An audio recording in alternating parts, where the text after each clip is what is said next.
Yes, चलिए ठीक है, स्टार्ट करते हैं अब हम। तो हमने अभी तक सबसे फर्स्ट लेक्चर में देखा कि हम सब ह्यूमन बीइंग्स की लाइफ में 5 मेजर एरियाज आते हैं जहाँ पर हमें अपनी करंट स्टेट में हमें सेटिस्फेक्शन नहीं मिलती। हम अपनी करंट स्टेट से बाहर निकलकर अपनी एक डिज़ायर्ड स्टेट में जाना चाहते हैं। वो एरियाज हमने देखे कौन कौन से थे? Finance, relationship, business and career, health और हमारी इनर लाइफ। तो हमने ये देखा कि कुछ एरियाज ऐसे होंगे जहाँ पे हम संतुष्ट होंगे और कुछ एरियाज ऐसे होंगे जहाँ पर हम संतुष्ट नहीं हैं। हम अपनी करंट लाइफ से उसमें निकल के डिज़ायर्ड जगह पे पहुँचना चाहते हैं, ये हमने समझा। फिर हमने सीखा कि हमारे को अपने इमोशंस जो हम डेली लाइफ में प्रेजेंट करते हैं, अभी हमें उसके प्रति अवेयर होना है। जो भी हमें इमोशन आ रहा है, we should be aware of that. हमें दबाना नहीं है, सप्रेस नहीं करना है, लेकिन अवेयर रहना है कि हाँ मुझे गुस्सा आ रहा है, और उसको हमें लेबल करना है कि हाँ मुझे गुस्सा आ रहा है। Now I am feeling happy, now I am feeling excited, now I am feeling little bit worried, इस तरीके से। तो ये हमने फर्स्ट लेक्चर में देखा था कि कैसे हमारी डिज़ायर्ड स्टेट में हमें जाने से रोकने वाला कौन होता है। हमने पढ़ा था 3 पर्सनैलिटीज़ के बारे में, ड्रीमर, क्रिटिक, डूअर। हमारा ड्रीमर बहुत अच्छा होता है, जो इन्वेंशंस करने के लिए नए नए सपने देखता है। उसके बाद हमारा जो क्रिटिक होता है वो हमें बहुत प्यार करता है, वो चाहता नहीं है कि हम अपने आराम से कंफर्ट जोन से बाहर निकले। तो जब भी हम कोई नया ऐसा काम करना चाहेंगे, हमारा क्रिटिक हमेशा हमें रोकेगा। ठीक है ना? तो हमने ये भी देखा कि हमारे को इनर रेजिस्टेंस जो आती है, जो हमारा क्रिटिक होता है वो कैसे ऑपरेट करता है? 2 तरीक़ों से ऑपरेट करता है। नेगेटिव सेल्फ टॉक, नहीं मेरे बस की नहीं है, this is not my cup of T, मैं तो ये कर ही नहीं सकती, हमारे तो खानदान में किसी ने किया, मेरे जीन्स में ही नहीं है ये, ऐसे नेगेटिव सेल्फ टॉक। और दूसरा हमने पढ़ा था परफेक्शन सिंड्रोम। परफेक्शन सिंड्रोम में मतलब आप ब्लेम सर्कमस्टांसिस को दोगे, आप ब्लेम किसी और चीज़ को दोगे बिकॉज यू आर परफेक्ट। मतलब आप में कोई कमी नहीं है, बट कमी कहीं और है, इस वजह से आप वो काम, वो स्टेप ले नहीं पा रहे हो। एंड तीसरा फिर हमने ये भी देखा था आई नो दैट, कि आप कोई कुछ बोलने वाला होता है, आप उधर पूरा ध्यान ही नहीं देते हो। क्यों? क्योंकि उसकी एक लाइन या 2 वर्ड सुन के आपको पता चल गया आई नो दैट कि वो क्या बोलने वाला है। तो हम प्री डिटर्मिंड हो जाते हैं पहले से ही, और इस वजह से जो हमें कोई नई चीज़ अगर सीखने भी मिलने वाली होती है तो हम उधर ध्यान ही नहीं देते हैं। ये हमने देखा। फिर हमने ये भी देखा कि थोड़ा सा हमने ये भी टच किया था चीज़ में कि हमें क्रिटिक से लड़ाई नहीं लड़नी है, क्योंकि क्रिटिक आपको कम बहुत प्यार करता है, बहुत इंटेलिजेंटली समझाता है, तो आप इससे लड़ाई तो लड़ ही नहीं सकते, because this is part of your self. तो आपको कैसे इसको हैंडल करना है, इसके लिए पहले पता तो होना, अवेयर तो होना पड़ेगा ना। जब भी आप किसी सिचुएशन से डील करना चाहोगे, पहले अवेयरनेस तो आएगी कि हाँ मुझे इस सिचुएशन से डील करना है। तो इसीलिए आपको लेक्चर फर्स्ट में बोला गया था कि आप अपनी इमोशंस के प्रति अवेयर रहिए। आज से पहले, मतलब इस लेक्चर से पहले तो हमें पता ही नहीं था कि क्रिटिक नाम की भी कोई चीज़ होती है, बट हमें अवेयरनेस तो मिली ना कि ये हमारा क्रिटिक है जो हमें ऑपरेट नहीं कर दे रहा है। जब मैं सुबह सुबह जल्दी उठने की सोचती थी पहले इन कोर्सेज़ के लिए, तो मेरे भी दिमाग में पीछे से आवाज़ आती थी, ये 5 मिनट और 10 मिनट और। लेकिन जब ये लेक्चर में हमें बताया गया कि ये आवाज़ आपके क्रिटिक की है, तो उस लेक्चर के बाद वाले डेज में जैसे ही सुबह मेरे आवाज़ आई मन में 5 मिनट और 10, मैं एकदम से अवेयर हो गई कि इसी बार मेरा क्रिटिक एक्टिवेट हुआ है, अब मुझे उसकी नहीं सुननी है। क्योंकि मैंने आपको वो कुत्तों वाली कहानी भी सुनाई थी ना, कि जिसको आप फीड करोगे वो जीतेगा, और जिसकी आप बात नहीं मानोगे, उसको भूखा रखोगे, वो हारेगा। तो आपको क्रिटिक की बात माननी है तो मतलब हर बार उसी को जिताना है। तो आपकी तो फिर क्रिटिक को जिता जिता के कैसे आप अपनी डिज़ायर्ड स्टेट में जा पाओगी? इसको कैसे रिजॉल्व करने के लिए क्या करना है, इसके बारे में भी हमने बात करी थी कि आपकी कॉन्शियसनेस जो होती है, एक होती है लोअर कॉन्शियसनेस, एक होती है हायर कॉन्शियसनेस। इसको आज मैं एक और एग्जांपल से आपको समझाती हूँ, समझिएगा इसको। मान लीजिए आपके पास एक लालटेन है, जैसे पुराने ज़माने में होते थे, गांव के लोगों के पास एक लालटेन होती थी, उसको ऐसे टांग के वो जंगल पार करते थे या कहीं भी जाते थे। तो मान लीजिए किसी के पास एक लालटेन है और लालटेन से आपके बस इर्द गिर्द ही उजाला होता है, बहुत दूर तक उजाला नहीं होता।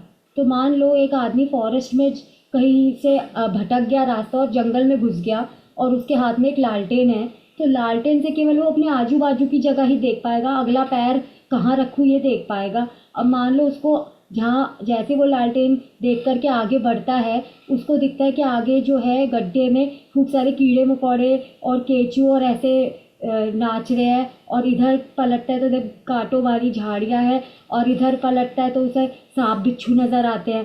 तो उसको क्या लगेगा, क्या लगेगा आपको कि वो जब ये देखेगा कि अब आगे तो रास्ता बंद है, डेड एंड होने वाला है, तो उसको ये नहीं लगेगा कि मेरी तो मौत ही आ गई, अब तो आखिरी दिन है आज मेरा। तो उसने जब लालटेन की रोशनी से अपने चारों तरफ का नज़ारा देखा और उसको ये दिखा, तो उसको अगला पैर तक रखने की जगह ही नहीं मिली। अब मान लो उसके हम लालटेन लेकर के उसको एक बहुत बड़ी लाइट दे दें जिससे 200 मीटर की दूरी तक उसको दिख पा रहा है, और मान लो जब इतनी बड़ी लाइट से वो 200 मीटर की दूरी तक देख पाएगा, तो उसको लगेगा कि नहीं, थोड़ी दूरी पर हमें एक कभी मतलब बहुत जंगल में कबीलेवासी वगैरह रहते हैं, तो कुछ दूरी पर उनको उनकी एक दो झोपड़ियाँ नज़र आ रही है, बस्ती नज़र आ रही है, तो उसके जान में जान आएगी कि नहीं, किसी तरीके से मैं हर्डल पार करके उधर पहुंच जाऊंगा तो मुझे मदद मिल सकती है, मैं जिंदा बच सकता हूँ, मैं जंगली जानवरों का शिकार होने से बच सकता हूँ। तो अब जैसे मैं आपको एक लाइट मतलब मैंने कुछ इमेजेस डाउनलोड की हैं, वो मैं आपको दिखाती हूँ जिससे आपको थोड़ी सी और क्लैरिटी मिलेगी। Let me share those images.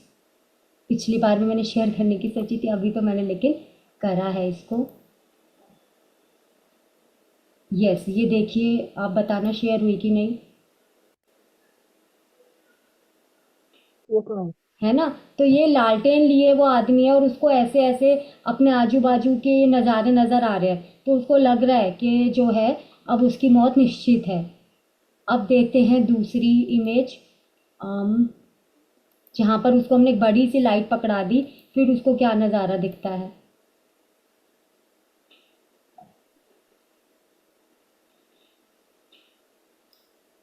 हाँ जी, देखिए, जब हमने उसको बड़ी सी लाइट दिखाई तो उसको अब दूर के कुछ कबीलेवासी नज़र आए और उसको जान में जान थोड़ी सी नज़र आई कि हाँ, अब मैं जिंदा बच सकता हूँ।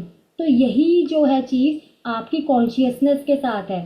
जब आप लोअर कॉन्शियसनेस से ऑपरेट करोगे तो आपको केवल आप छोटी छोटी चीज़ें देख के जल्दी से गिव अप कर दोगे, और जब आप हायर कॉन्शियसनेस में जाओगे तो छोटी मोटी चीज़ें आपके ऊपर कुछ असर ही नहीं करेंगी। जैसे हमने उस दिन नमक वाली स्टोरी से समझा था उस चीज़ को, कि जब हम पानी में नमक डालते हैं, 1 कप पानी में 2 चम्मच नमक, तो वो हमें कड़वा लगता है, उसका असर हम पे ज़्यादा होता है।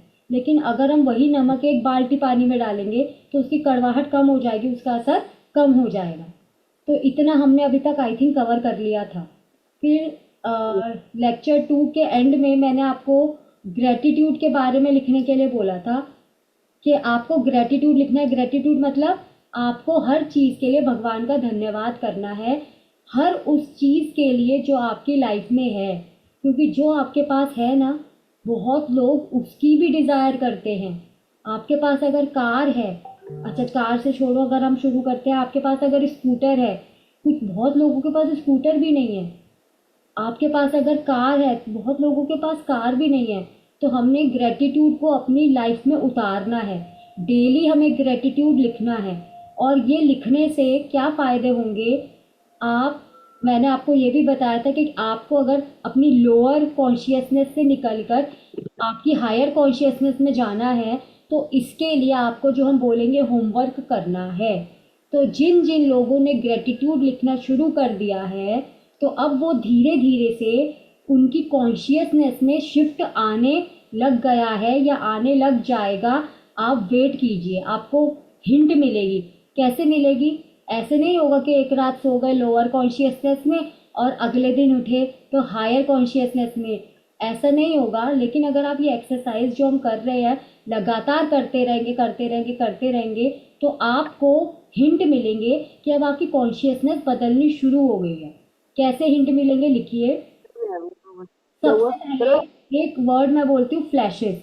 फ्लैशेस आएंगे, फ्लैशेस आएंगे मतलब फ्लैश होता है ना, कैमरे की लाइट चमकती है। फ्लैश मतलब एकदम से कोई दिमाग में आइडिया आएगा, रैंडम अपने आप ही, एकदम से ऐसा कोई आइडिया आएगा कि ऐसा करना चाहिए, दिमाग में एकदम से कुछ चीज़ आएगी, फ्लैशेस कहते हैं इसको। दूसरा, इंट्यूशंस होंगी आपको। इंट्यूशंस मतलब, अच्छा, फ्लैशेस और इंट्यूशंस में फ़र्क होता है। फ्लैश को ऐसे आप समझ लो कि आप अंधेरे रास्ते में जा रहे हो, आप चलते जा रहे हो, चलते जा रहे हो, चलते जा रहे हो, अब आपको पता नहीं चल रहा कि मैं राइट जाऊं कि लेफ्ट जाऊं, तो फ्लैश चमकेगी, और बस इतनी टाइम के लिए चमकेगी कि आपको पता चल जाएगा कि आपको किस डायरेक्शन में जाना है। ठीक है, इसको फ्लैश को हम ऐसे समझते हैं। तो ये रैंडम होता है। इंट्यूशन क्या होता है? इंट्यूशन मतलब कोई स्पेसिफिक प्रॉब्लम है आपके सामने, जिसको आप सॉल्व करना चाह रहे हो, वो आपसे सॉल्व हो नहीं रही थी, लेकिन जब आप ग्रेटिट्यूड के जोन में होगे, लगातार इसकी प्रैक्टिस करोगे, तो धीरे धीरे धीरे आपकी कॉन्शियसनेस में लोअर से निकल करके वो हायर की तरफ जाने लगेगी। तो अब आपको इंट्यूशंस आने लगेगी, आपको अपने आप ही उस प्रॉब्लम का सॉल्यूशन मिलने लगेगा, आपको पता नहीं होगा ये कहाँ से मिला। आप कहोगे नहीं बस मुझे पता चल गया इसको ऐसे करना है, लेकिन कोई पूछेगा आपको कैसे पता चला, आप कहोगे अंदर से फीलिंग आ रही थी, इंट्यूशन हो रही थी। तो जो लोग ग्रेटिट्यूड की जोन में होते हैं, जो लोग अपनी हायर कॉन्शियसनेस की तरफ जाने की प्रक्रिया में होते हैं, उनका इंट्यूशन पार्ट भी बहुत स्ट्रांग होने लगता है। ठीक है, तो पहला आपको फ्लैशेस मिलेंगे, क्योंकि ये मैंने खुद के साथ फील किया है, तो इसीलिए मैं आपको बता रही हूँ। आप ग्रेटिट्यूड जोन में रहिए, आपको धीरे धीरे इंसाइट्स मिलने लगेंगे, इंट्यूशन फ्लैशेस मिलेंगे, इंट्यूशंस मिलेंगे। तीसरा क्या है, आपको हंच।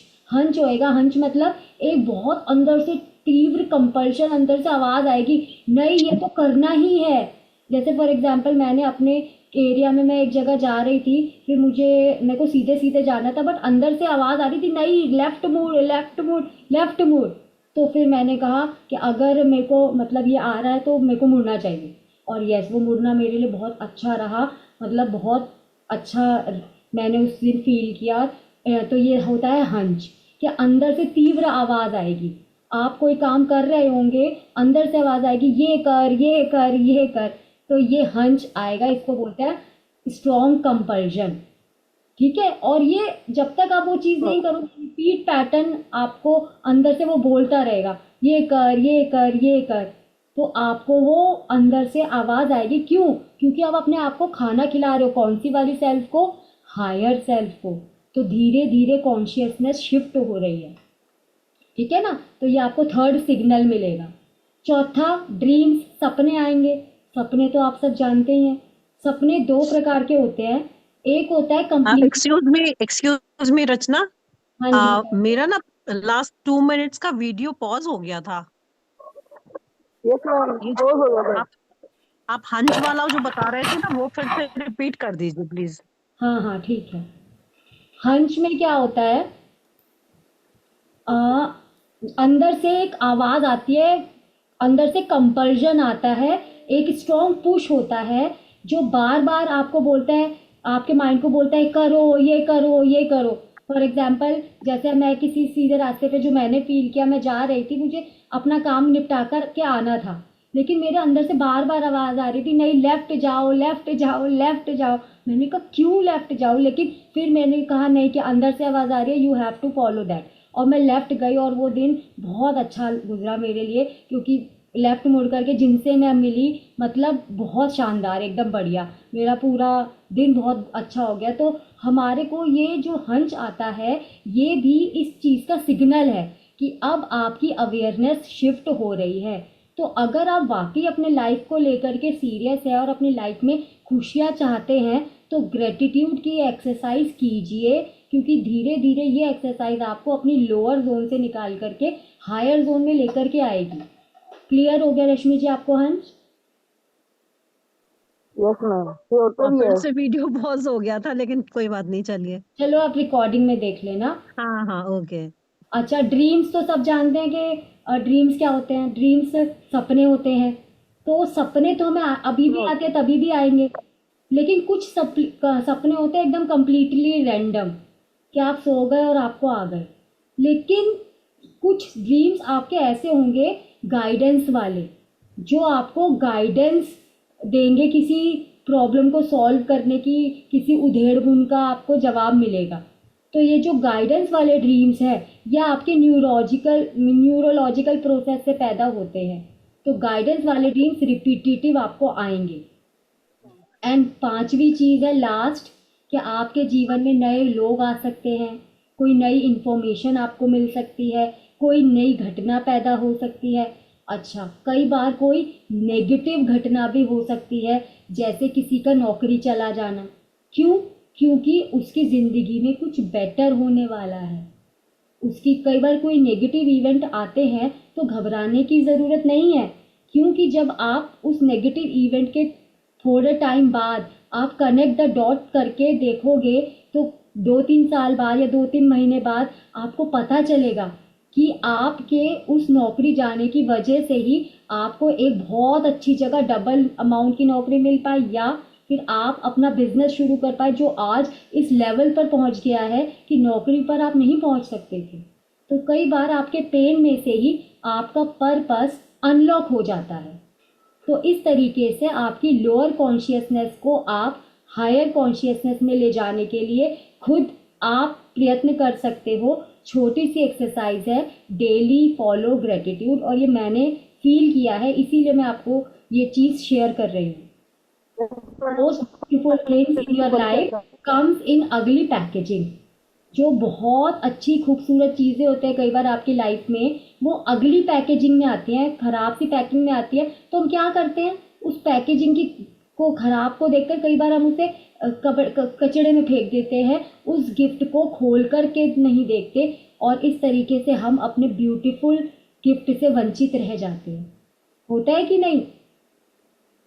तो ये हमने पढ़ा था अपने चैप्टर में, अभी तक जितना हमने पढ़ा था। तो अगर आप वाकई अपने ग्रेटिट्यूड को लेकर लास्ट के, वन इज अगली पैकेजिंग। हाँ जी हाँ जी, मेरी आवाज़ क्लियर नहीं है क्या? नहीं, मेरे घर से डिस्टरबेंस आ रही थी, इसलिए मुझे अच्छा, आपके लिए। तो अब आप अब मैंने आपको इसीलिए अभी तक ग्रेटिट्यूड का सरप्राइज रख रखा था कि वाकई अगर आप ग्रेटिट्यूड को लिख करके सीरियस है, तो अब आप शिफ्ट अपनी फ्रीक्वेंसी में होता हुआ देखेंगे। ये 5 हिंट्स आपको मिलनी शुरू हो जाएगी, क्योंकि मैंने इनको ऑब्जर्व किया है अपने साथ। तो दिस इज़ कम्प्लीटली ट्रू कि आप ग्रेटिट्यूड जोन में जाएं, और ये 5 हिंटों में से कोई भी जो भी आपको रिजोनेट करेगी, आपको किसी न किसी तरीके से ये हिंट आपके पास आकर के आपको ठक ठक करके बताएंगे कि आपकी फ्रीक्वेंसी शिफ्ट हो रही है। You have to be aware of that. ठीक है, तो आज का हम अपना 2 लेक्चर्स की समरी हमने कर ली है। अब हम थर्ड मतलब जो वेबिनार है उसका हम मेन अपनी पढ़ाई शुरू कर रहे हैं अब आगे। अच्छा, लास्ट वाले में हमने स्टेट पढ़ा था, मे भी, चलो वो भी देख लेते हैं। हम सबकी लाइफ में अभी जो मोमेंट है या फ्यूचर में जो मोमेंट होगा, हम उस मोमेंट को, उस इवेंट को जब हम फेस करते हैं तो हम किसी स्टेट में होते हैं, या तो नेगेटिव से स्टेट में या तो पॉजिटिव स्टेट में। जब भी कोई घटना हमारे सामने होगी, उस टाइम हमारा मूड या तो अच्छा होगा या तो खराब होगा। तो हम नेगेटिव स्टेट को एनएलपी में बोला जाता है अनरिसोर्सफुल स्टेट, और पॉजिटिव स्टेट को बोला जाता है resourceful state. Clear? Negative state को क्या बोला जाएगा, नेगेटिव माइंडसेट को क्या बोला जाएगा, अनरिसोर्सफुल स्टेट, और पॉजिटिव को क्या बोला जाएगा, रिसोर्सफुल स्टेट। क्लियर? यस। तो जब हम रिसोर्सफुल स्टेट में होते हैं ना, मतलब बड़े खुश होते हैं। रिसोर्सफुल स्टेट मतलब हैप्पी होते हैं, खुश होते हैं, एक्साइटेड होते हैं, उत्साह से भरे हुए होते हैं। तो जो ये हमारे रिसोर्सफुल स्टेट में जब हम होते हैं, तो जो हमारे इंटरनल रिसोर्सेज हैं, हमारी इंटेलिजेंस है, हमारी मेमोरी है, हमारा लॉजिक है, हमारे पॉजिटिव एक्सपीरियंसेस हैं, हम उनसे जुड़े हुए होते हैं। वो हमारे कंट्रोल में होते हैं और हम उनसे जुड़े हुए होते हैं। जब हम किस में होते हैं, रिसोर्सफुल स्टेट में। हम किस में होते हैं, रिसोर्सफुल स्टेट में होते हैं। तो हम अपने इंटरनल रिसोर्सेज से जुड़े हुए होते हैं। क्लियर? इंटरनल रिसोर्सेज कौन कौन से हमारे, मैंने आपको बताया, हमारा हमारा फोकस, हमारी क्रिएटिविटी, हमारी मेमोरी, हमारा लॉजिक, हमारा इंटेलेक्ट, इनसे हम जुड़े हुए होते हैं। तो आप जब भी रिसोर्सफुल होंगे, आप देखोगे आपका फोकस एकदम बढ़िया है, आप देखोगे आप बहुत अच्छे से प्रॉब्लम्स को सॉल्व कर पा रहे हो, आप देखोगे कि आपको वो चीज़ अच्छे से याद भी हो रही है, क्योंकि आप एकदम पॉजिटिव रिसोर्सफुल स्टेट में होते हो, और आप अच्छे से अपनी बात भी कह पाओगे। You will be able to express your जो भी आपके थॉट्स वगैरह होंगे, क्योंकि आप रिसोर्सफुल स्टेट में होते हो। ठीक है, लेकिन जब हम रिसोर्सफुल स्टेट में नहीं होते हैं, अनरिसोर्सफुल स्टेट में होते हैं, तो क्या होता है, हम अपनी इंटरनल रिसोर्सेज के साथ अपना कनेक्शन लूज कर देते हैं, हमारा कनेक्शन कट हो जाता है हमारे इंटरनल रिसोर्सेज के साथ। जब आपने देखा होगा अनरिसोर्सफुल स्टेट का एक एग्जांपल, जब आपको गुस्सा आता है, ठीक है ना, जब आपको गुस्सा आता है तो इसका मतलब आप कौन सी स्टेट में हो, अनरिसोर्सफुल स्टेट में हो। तो जब आप गुस्सा करते हो तो क्या आप लॉजिकल होते हो उस टाइम पर? आपने ऑब्जर्व किया है कि गुस्सा जब आता है तब आप ऐसी ऐसी चीजें बोल देते हो कि बाद में जब आप शांत होते हो, आप खुद से ही पूछते हो, अरे ये मैंने क्यों कर दिया, ये मैंने क्या कह दिया, ये मैंने क्यों ऐसा बोल दिया, ये तो बहुत गलत बोल दिया मैंने। होता है, आपने एक्सपीरियंस किया है इस चीज को? Yes ma'am. उसमें बताइए। बाद में करते रिग्रेट हैं, होता है सब कि ऐसा करते नहीं हैं। बोलना चाहिए। हाँ, तो अब आप इस चीज़ का लॉजिक समझिए, जो मुझे भी बहुत अच्छा लगा समझ करके, कि जब हम रिसोर्सफुल स्टेट में होते हैं तो हमारे इंटरनल रिसोर्सेज से हमारा कनेक्शन होता है, हम उससे जुड़े हुए होते हैं। और जब हम अनरिसोर्सफुल स्टेट में होते हैं तो हमारा जो कनेक्शन है अपने इंटरनल रिसोर्सेज से कट हो जाता है। उस टाइम पे जब हमारा इंटरनल रिसोर्सेज से हमारा कनेक्शन कट हो जाता है तो फिर क्या होगा? वही होगा जो हम करते हैं, उल्टा सीधा कुछ भी मर्जी बोल दिए, क्योंकि दिमाग का शटर तो डाउन हो चुका है, इंटेलिजेंस से, लॉजिक से हमारा नाता टूट चुका होता है उस टाइम पर। फिर जब हम शांत होते हैं फिर वो कनेक्शन जुड़ता है, ठीक है, और फिर हम एनालाइज कर पाते हैं सिचुएशन पर, अरे मुझे तो ऐसा नहीं करना चाहिए था, मैंने तो बड़ा इलॉजिकल बिहेवियर किया, जो मैंने बोला वो तो बहुत ही बिल्कुल बचकाना कुछ बोल दिया, इरेशनल बोल दिया मैंने। कई बार आपने देखा होगा माँ बाप बच्चों को गुस्से में थप्पड़ मार देते हैं, पर्टिकुलरली माँ, हम भी, मैंने भी ये फील किया है कि जब गुस्सा आता है तो लगा देते हैं एक थप्पड़ बच्चे को, और बाद में इतना पछताते हैं, इतना रिग्रेट करते हैं, गोद में उठाते हैं बच्चे को, बहुत सारा उसको प्यार करते हैं, और आंसू भी बहते हैं हमारे, अरे मैंने अपने छोटे से बच्चे को क्यों मार दिया, है ना। बच्चों पे हाथ उठाना रॉन्ग पेरेंटिंग है, हमें पता है, लेकिन फिर भी उठा देते हैं। क्यों?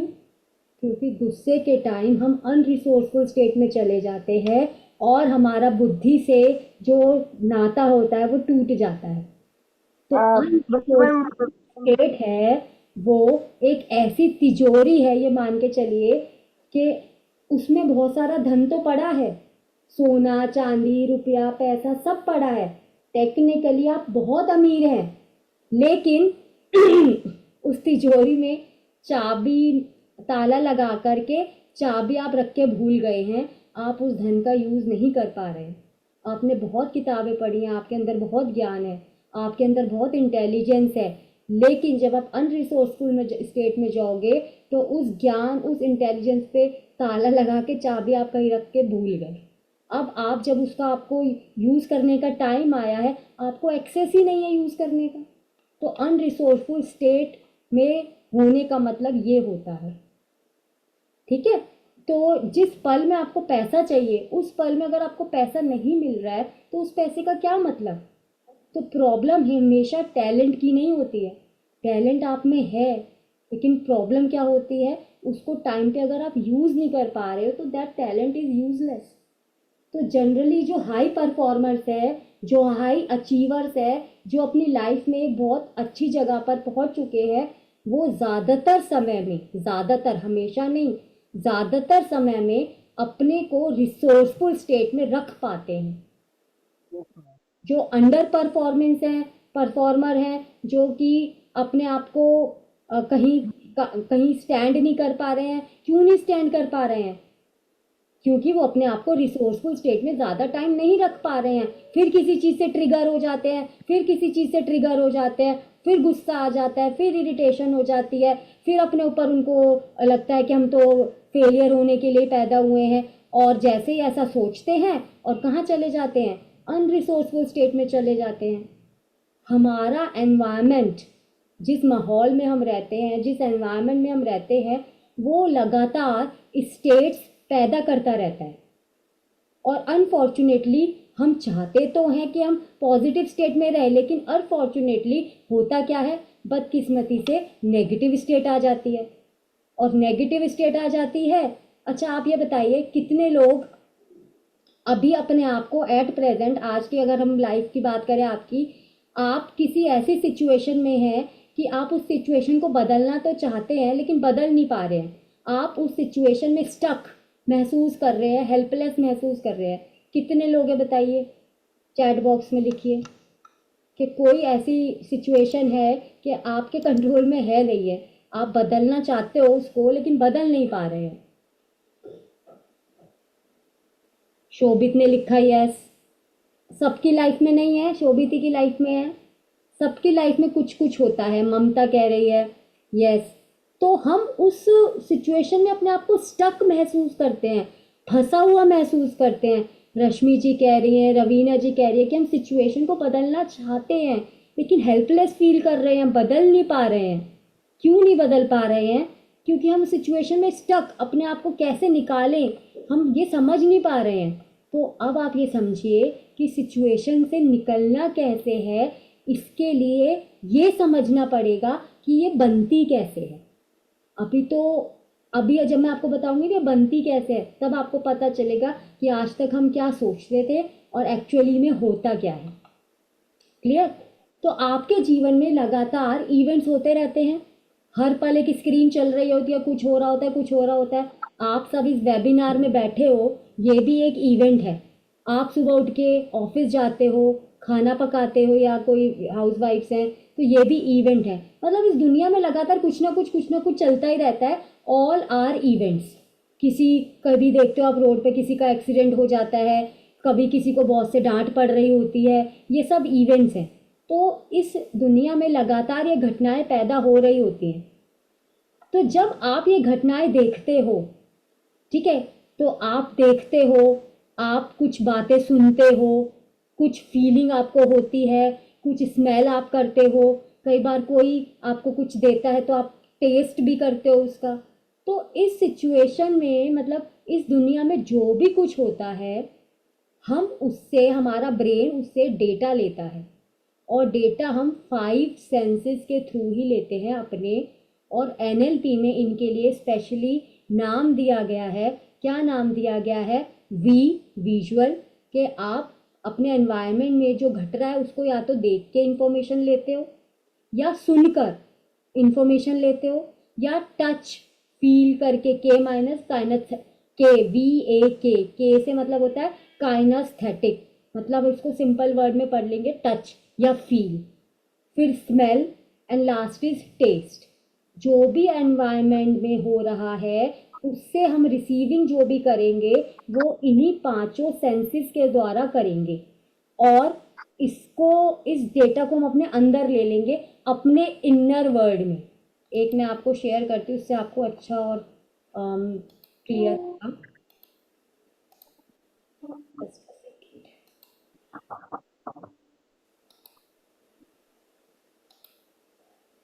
ये मैम देखिए, जैसे मेरी सिचुएशन है मैम, मेरी बताना आप, मैं आपको बताऊंगा कभी। ये देखो, हमने ये इवेंट, ये आप देख पा रहे हो, इवेंट 1 हुई बाहर के एनवायरनमेंट में। इवेंट 1 कोई भी घटना हो रही होगी, आप उसको देख रहे होंगे, यानी ये विजुअल तरीके से आपने उस इंफॉर्मेशन को अंदर लिया। आप बातें सुन रहे होंगे, जैसे 2 लोग आपस में लड़ रहे हैं, गाली गलौज कर रहे हैं, तो आप उनकी बातें अपने कानों से सुन रहे होंगे, वो डेटा आपके अंदर जा रहा होगा। किसी की आवाज़, आपके जो जाने पहचाने लोग होते हैं, आप उनको कैसे पहचान लेते हो?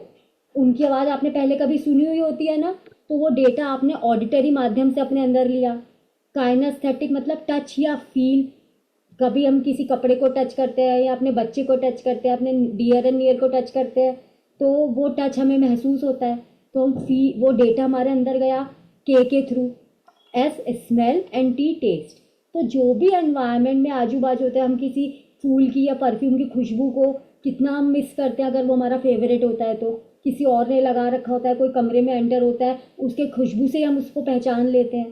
तो जितने भी एनवायरनमेंट में हमारे घटनाएं घटती हैं, उसका इनपुट हम किसके थ्रू लेते हैं? अपने VAKST के थ्रू हम उसको अपने अंदर में लेते हैं। ठीक है, उसके बाद क्या होता है, हम उसको अपने इंटरनल वर्ड में ले लिया। अब इंटरनल वर्ड में क्या होता है, छलनी लगी होती है हमारे, छलनी। ठीक है, हम क्या करते हैं, उसमें से कुछ इन्फॉर्मेशन डिलीट कर देते हैं, हटा देते हैं, कुछ इन्फॉर्मेशन को अपने हिसाब से कंफर्टेबल जोन के हिसाब से तोड़ मरोड़ देते हैं। ठीक है, और कुछ इन्फॉर्मेशन को हमारी पास्ट मेमोरी में हमने ऐसा कुछ एक्सपीरियंस किया था, तो उसी के साथ, पास्ट एक्सपीरियंस के साथ उसको जोड़ करके एक जनरल मीनिंग दे देते हैं। फॉर एग्जाम्पल कि छोटे कद के लोग तो हमेशा मेरा पैसा खाते हैं। ठीक है, अगर पास्ट में आपने कुछ ऐसा एक्सपीरियंस किया था, तो अभी भी अगर आपने किसी को कोई पैसा मांगने आया, वो छोटे कद का है, तो आपने जोड़ दिया कि अरे ये भी छोटे कद का है, पैसा मांगने आया है। मेरा अभी तक का एक्सपीरियंस रहा है कि जितने भी नाटे नाटे लोगों को मैंने पैसा दिया है, वो सब हजम कर डालते हैं। तो हमने क्या किया कि अपनी इंफॉर्मेशन जो हमने हमारे पास आई VAKST के थ्रू, वो हमारे पास आई, उसमें हमने ये फ़िल्टर लगाए, कुछ इन्फॉर्मेशंस को हटा दिया। अभी मैं इसको डिटेल में बताऊंगी ये होता क्या है। डी माने डिलीशन, दूसरा डी माने डिस्टॉर्शन एंड जी माने जनरलाइजेशन। तो जो भी डेटा आया आपने, क्योंकि आपके ब्रेन की कैपेसिटी लेने की जो है उसने ले ली, अब रखने के लिए उसको बहुत आराम से उसमें से कुछ कुछ हटाना है, कुछ कुछ इंपॉर्टेंट रखना है। तो उसने क्या किया, उसने डिलीशन की छलनी लगाई, बहुत चीज़ें डिलीट कर दी। फिर उसने डिस्टॉर्शन की छलनी लगाई, अपने हिसाब से इंफॉर्मेशन को उसने डिस्टॉर्ट कर दिया, तोड़ मरोड़ दिया। तो उस इंफॉर्मेशन के बाद जब कुछ बचा डिस्टॉर्शन के बाद और जनरलाइजेशन के बाद, तो आप देखोगे कि वो जो इंफॉर्मेशन है अब वो आपके दिमाग के अंदर पहुंच गई। मतलब इवन जो ऐसा हुआ था वो दिमाग के अंदर नहीं पहुंचा, आपने उसको डिलीट किया, कुछ इंफॉर्मेशन को डिस्टॉर्ट किया, जनरलाइज किया, और फिर वो इवेंट आपने अपने अंदर अपने दिमाग में ले ली और वो बन गई E2। क्या बन गई? E2। माने किसी दोस्त ने कुछ आपको बोला, आपने उसमें से कुछ वर्ड्स डिलीट करे, कुछ वर्ड्स का मतलब अपने हिसाब से निकाल दिया और अपने अंदर में ले लिया, मेरा दोस्त तो बहुत सेल्फिश है। जो हुआ था उससे आपने अपना मीनिंग निकाला और वो मीनिंग आपने अपने अंदर ले लिया E2। E2 तक का पिक्चर क्लियर हो गया? आपने देखा इवेंट 1 से जो हुआ उससे आपके माइंड ने डेटा लिया, उस डेटा में 3 फिल्टर लगाए, और ये फिल्टर बहुत इंपॉर्टेंट फिल्टर हैं। ये तीनों फिल्टर आपकी ज़िंदगी बदल देंगे। हम सीखेंगे कैसे। इन फिल्टरों की वजह से आपकी वो इवेंट जो बाहर के एनवायरनमेंट में हुई थी अब बन गई आपके दिमाग के अंदर की E2। और जब वो दिमाग के अंदर आपने उस E2 को महसूस किया कि ये E2 क्या है, फिर क्या होएगा, E2 के हिसाब से आपकी बाहर की दुनिया में जो इवेंट हुई थी उसने आपके अंदर जैसा एक्सपीरियंस क्रिएट किया, दैट इज E2। ठीक है, अब क्लियर? तो आपने देखा कि आपने जो E2 आपने दिमाग में बनाई उससे आपकी बन रही है स्टेट। हमने पढ़ा था नेगेटिव स्टेट, पॉजिटिव स्टेट, अभी हमने लिखा है केवल स्टेट। तो जो आपने अपने दिमाग में E2 बनाई उससे आपने आपके अंदर बनी स्टेट। अब उस स्टेट से मोटिवेट होकर के आप एक्शन लोगे। अब वो एक्शन आप वर्बल एक्शन लोगे, मतलब किसी को गाली वाली दे दोगे, या नॉन वर्बल लोगे, या किसी को जाके मुक्का मार आओगे। वर्बल मतलब मुंह से बोलना और नॉन वर्बल मतलब अपने एक्शन से बोलना। वर्बल ऐसा भी हो सकता है किसी तारीफ करोगे, नॉन वर्बल जाके झप्पी ले दोगे। तो जो भी आपके दिमाग में E2 बना उससे आपकी स्टेट डिटरमिन हुई, और E2 बनाने का काम आप ही के फिल्टर्स करते हैं। जो भी इवेंट हुआ उसको अभी हम एक और अच्छे से एग्जाम्पल से समझेंगे। फिर जब आपने एक्शन लिया उससे आएंगे रिजल्ट्स। अगर आप किसी को मुक्का मार के आओगे तो समझ लो क्या रिजल्ट आएगा, आप किसी को झप्पी पा के आओगे तो देख लो क्या रिजल्ट आएगा। उस रिजल्ट से आपकी डिटरमिन्ड होती है लाइफ। लाइफ में या तो मिलेंगे आपको डिज़ायर्ड रिजल्ट्स या तो मिलेंगे अनडिज़ायर्ड रिजल्ट्स। तो आपने जो एक्शन लिया होगा उसी के हिसाब से समझ में आएगा कि आपको क्या रिजल्ट मिलने वाला है और क्या उससे आपकी लाइफ डिज़ायर डायरेक्शन में बढ़ेगी कि अनडिज़ायर्ड डायरेक्शन में बढ़ेगी। क्लियर? यहाँ तक आपको समझ में आया? स्टेट हमेशा एक्शन पैदा करेगा, ठीक है ना। और एक्शन दो प्रकार का होता है, ये मैंने आपको बताया। और जो ये रिजल्ट, एक्शन से जो रिजल्ट पैदा होगा, ये रिजल्ट आपकी लाइफ की क्वालिटी को बनाएंगे। आपकी लाइफ की क्वालिटी डिजायर्ड डायरेक्शन में जा रही है कि अनडिजायर्ड डायरेक्शन में जा रही है, ये आपको पता चलेगा। कितनों को ये बात अभी समझ में आ गई? बताइए, थोड़ा मुझे भी लगे कि मैं अच्छे से बता पाई कि नहीं। अनम्यूट करके बोल दीजिए जिसको समझ में आ गई, नहीं तो मैं दोबारा से एक्सप्लेन करूं। आ गया समझ। आ गई तो समझ में। यस, आ बिल्कुल, गई। तो ये बहुत बड़ी ब्रेक थ्रू या दिमाग की बत्ती मेरी तो जल गई थी जब ये मेरे को समझ में आई कि हम ज़्यादातर लोग समझते हैं कि एनवायरनमेंट में जो घटनाएं हो रही हैं उनकी वजह से मैं नाखुश हो रही हूँ, लेकिन एक्चुअली ऐसा नहीं है। रियलिटी क्या है? एनवायरनमेंट में तो जो हो रहा है दैट इज़ हो रहा है, दैट इज़ इवन। हम उस घटना को कैसे अपने दिमाग में ले रहे हैं और कैसे डिलीशन, डिस्टॉर्शन और जनरलाइजेशन के फिल्टर से छान रहे हैं और अपने दिमाग में ले जा कर के E2 बना रहे हैं, और उस E2 से हमारी स्टेट बनती है। ठीक है? अब डिलीशन का क्या मतलब होता है, चलिए मैं आपको एक एग्जांपल देती हूँ। आप सब लोग कहीं ना कहीं बैठे हुए हैं, अभी कोई चेयर पे बैठा है, कोई बेड पे बैठा है, कोई कहीं पर भी बैठा है। तो जब हम किसी चीज़ पर बैठते हैं तो हम उस पर कुछ प्रेशर लगाते हैं, ठीक है ना। Are you aware of that pressure? क्या आपको वो प्रेशर महसूस हो रहा है? अगर आप चेयर पे बैठे हो या कहीं पर भी बैठे हो, नहीं हो रहा होगा। क्यों? वो प्रेशर तो लग रहा है ना, हम कहीं तो बैठे हैं ना, लेकिन हमारा माइंड उस इंफॉर्मेशन को डिलीट कर रहा है। क्यों? क्योंकि हमारा फोकस तो पढ़ने की तरफ है, हमारा फोकस तो जो मैम बता रही है उस तरफ है। तो बॉडी जो है, ये प्रेशर जो लग रहा है ये ब्रेन को भेज तो रहा है, लेकिन यू आर डिलीटिंग इट, क्योंकि आपके इंटरनल फोकस में वो है ही नहीं। तो इस वजह से ब्रेन उसको डिलीट कर देता है।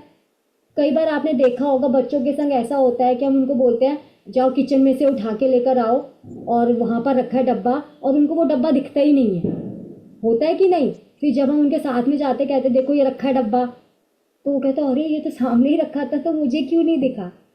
क्योंकि जब हम बच्चों को बोलते करने के लिए वो पहले ही बोल देते हमें नहीं मिलेगा, उन्होंने पहले ही डिलीशन का फिल्टर लगा दिया, तो उनको सामने पड़ी चीज़ नहीं दिखती है।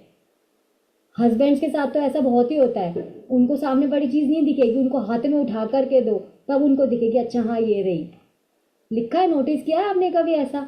अच्छा एक चीज़ और देखो, अगर आप कभी आप कार खरीदने गए हो, फर्स्ट कार आपने कभी खरीदी हो, और या उससे पहले आपने डिसाइड की हो कि मैं ये कार खरीदूंगी, तो आप ये देखोगे कि अब आपको जैसे आप रोड पे जाओगे वही कारें नज़र आने लगेंगी। क्या आपके डिसीजन मात्र लेने से वो कारें रोड पे निकल आई? पहले आपका माइंड उसको डिलीट कर रहा था, लेकिन अब जब आपने उसको देखा कि now it is in your internal focus, अब आप इसको अपने दिमाग में रखे हो, दिमाग में जगह दे रहे हो, अब आपको माइंड वो दिखा रहा है। पहले वो उसको डिलीट कर दे रहा था क्योंकि माइंड में आपकी जगह ही उसके लिए कुछ था ही नहीं, लेकिन अब अपने माइंड में सोच लिया कि मुझे यही कार खरीदनी है, अब उसका फोकस माइंड का उस पर है, अब आपको वो चीज़ें दिखेंगी। तो नाउ द क्रक्स इज, जो आपके इंटरनल फोकस में होगा, एनवायरनमेंट सिर्फ वही चीज़ निकाल करके आपको दिखाएगा, आपकी कॉन्शियसनेस में डालेगा, बाकी सबको डिलीट कर देगा। ठीक है? अगर आप सोच रहे हो, आपने फोकस में रख रखा है ये नहीं चाहिए, ये नहीं चाहिए, ये नहीं चाहिए, फोकस में क्या है?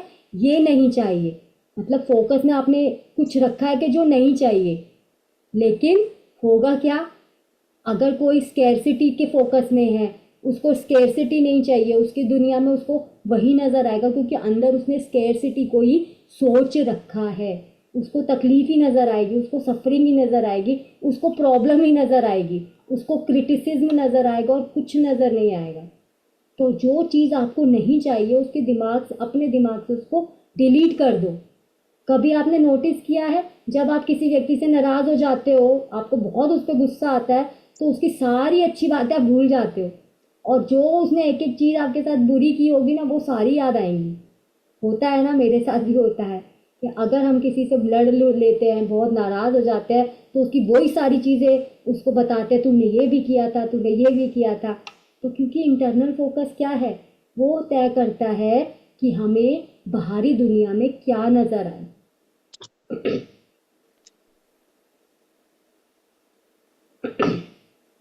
आपके जीवन में, हम सबके जीवन में हर वक्त ब्लेसिंग्स भी हैं, और हर वक्त एडवर्सिटीज मतलब दुविधाएं भी घूमती रहती हैं, दुख तकलीफें भी घूमती रहती हैं। हर वक्त अपॉर्चुनिटीज, मौके भी मिलते हैं हमें। हमारा इंटरनल फोकस तय करता है कि हम क्या डिलीट करेंगे और किस चीज़ को डिस्टोर्ट करेंगे।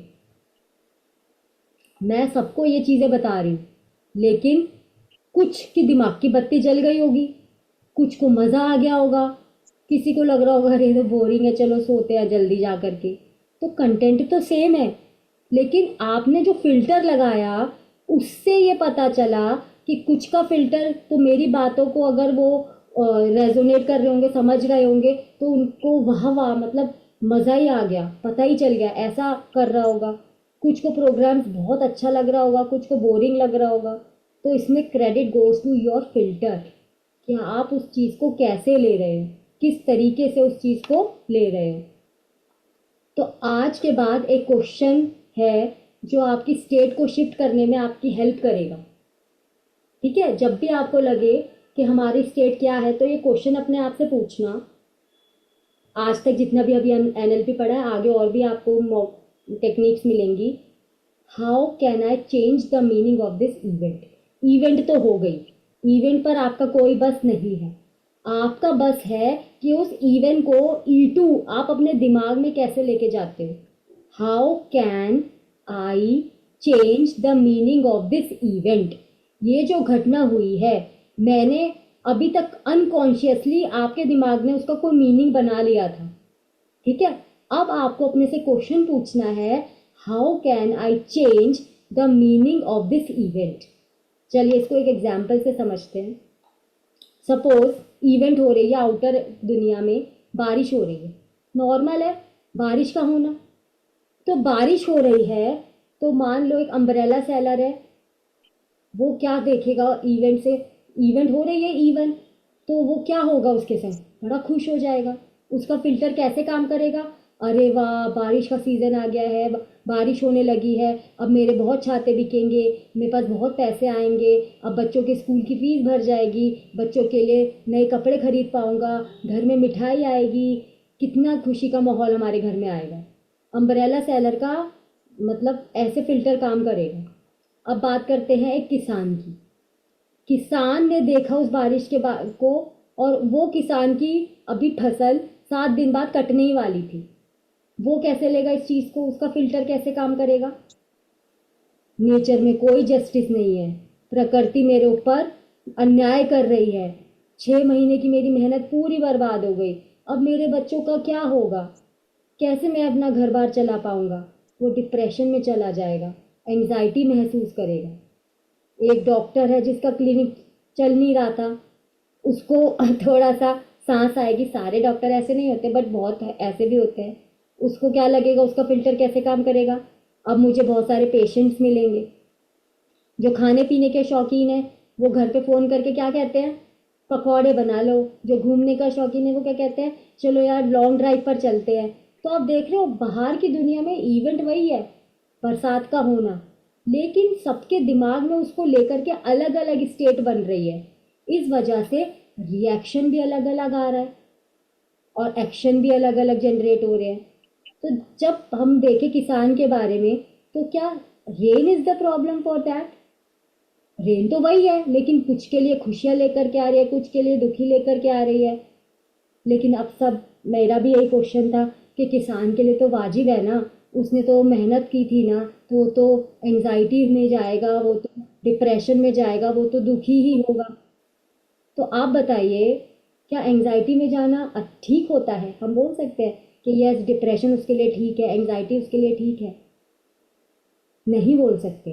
ठीक है, हमें लग रहा है कि जस्टिफाइड है ना उसका ये होना, क्योंकि उसको नुकसान हुआ है।